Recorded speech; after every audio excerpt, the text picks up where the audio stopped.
The NBA free agency period is officially open and in full swing. Big names like Kevin Durant and Kyrie Irving have already agreed to moves. But here in the North, there's just one player that everyone is waiting to find out what decision he's going to make. And that, of course, is Kawhi Leonard, the Claw, and where he'll go. So that's the question we have been looking at.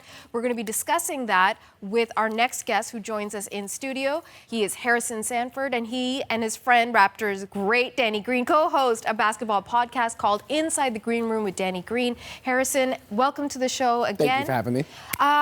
Really, Kawhi is the guy that Yes. everyone wants to know. Where do you predict he's going? What's going to happen? As of right now, you still have to predict the Raptors. The Raptors are the favorite team. They just won a title. With all the moves that happened with free agency in the Eastern Conference, it's even more likely that the Raptors could win again if Kawhi comes back. But I do say that the Lakers are a strong threat just because of the presence of LeBron James, Anthony Davis. Kawhi has long wanted to play in LA because that's where his home is. And he can win a championship, kind of like what he did with the Toronto Raptors just last year or this past season.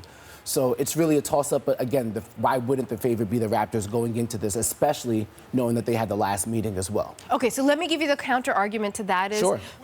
There's nothing left for him to prove here because he already won. He's the MVP. He's done it now twice with two teams. Maybe now he gets to go do it with a third team. And we know his family's in California. So for all those reasons, what do you think will be the key factors he'll be looking at? Well, those are some very good arguments, and I'm sure that's something that he's been thinking about. I think for him as well, another thing that he has to think about is Kawhi is pretty low maintenance. Playing for the Lakers is not a low maintenance job with LeBron James, with Anthony Davis there. And another factor as well, Jeremy Castleberry was added to the Raptors staff this past season as a player developmental coach. When he has those meetings with the Lakers, what kind of involvement can Jeremy Castleberry have on that coaching staff? Coaching staff is already large with Frank Vogel at the head coach, with Jason Kidd as a head assistant coach as well. So we'll see how Rob Pelinka and the front office can maybe make some concessions to Kawhi, and that will bolster their offer to him. Okay, I've got to talk to you about your friend Danny Sure. Green, who was in the CBC studios last week, who was being interviewed by our friend Greg Ross. I got a chance to meet him. Won't lie, I geeked out. I did not keep cool. I was, oh my God, Danny Green. So naturally, lots of us want Danny Green to also stay in Toronto. What's happening with him? What is he telling you? Well, he has a lot of options on the table. Right now, it looks like he can come back to the Raptors, but the Mavericks are very strong suitors for him. The Clippers as well as the Lakers.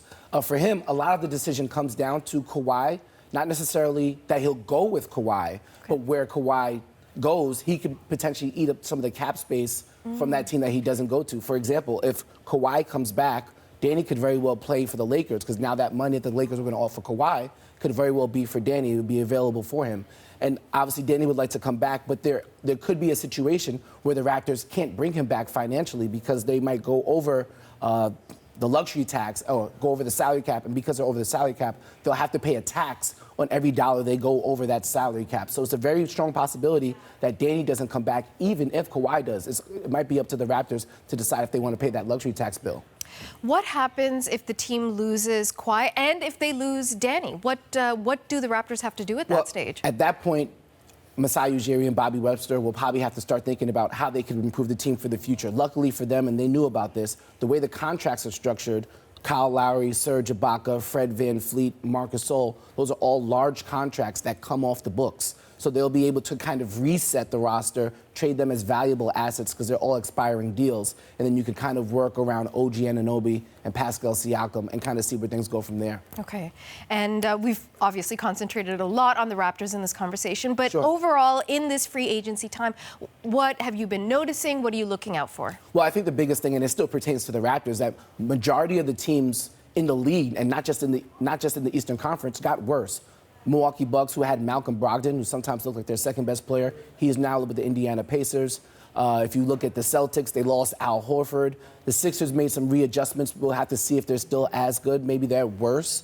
So the league is wide open. Kevin Durant went to the Brooklyn Nets, but he's injured. He's not going to play for an entire season. This is part of the reasons why Kawhi should come back. Because it's going to make the job a lot easier to get to the finals. And if he doesn't go there, if he stays with the Raptors, it's going to only make the Lakers worse because the Lakers are waiting for him and holding up their cap space for him. Let me ask you one final thing before we let you go, because you've come up from the States. You know, you're seeing how Toronto has sort of really the country's developed this love affair with the Raptors. There was so much excitement, so much enthusiasm. That parade that was only supposed to last a couple of hours went on all day long, you know, and everybody really fell in love with this very charismatic and in many ways humble, playful team of excellence. Do you think even if some critical guys are gone, that the city has now established a real commitment to the team and will still feel this type of enthusiasm a year from now? At the same level, it's just I can't see it at the same level, just because the team is not going to compete for a championship right away. And I think it would also, it would hurt to see a player like Kawhi Leonard leave after winning a championship. What else more could you do for a player of his caliber for him to leave? So I do think it will dissipate, but at the same time, they won a championship, so there is going to be a little bit of a hangover from it, which is a good thing. But it can't be at the same level, right? Because just because they've won a championship, you want to continue to do that. And if you can't, it's going to be a letdown for a lot of fans. But for the most part, the fan base has been great, and I'm sure there'll be leftover fans and a new wave of potential young basketball players coming up now because they remember this run. Yeah, that's true. It's been so much fun. Really great to have you in the studio this morning. Thank you so much. No problem. Harrison Sanford, co-host of the podcast Inside the Green Room with Danny Green.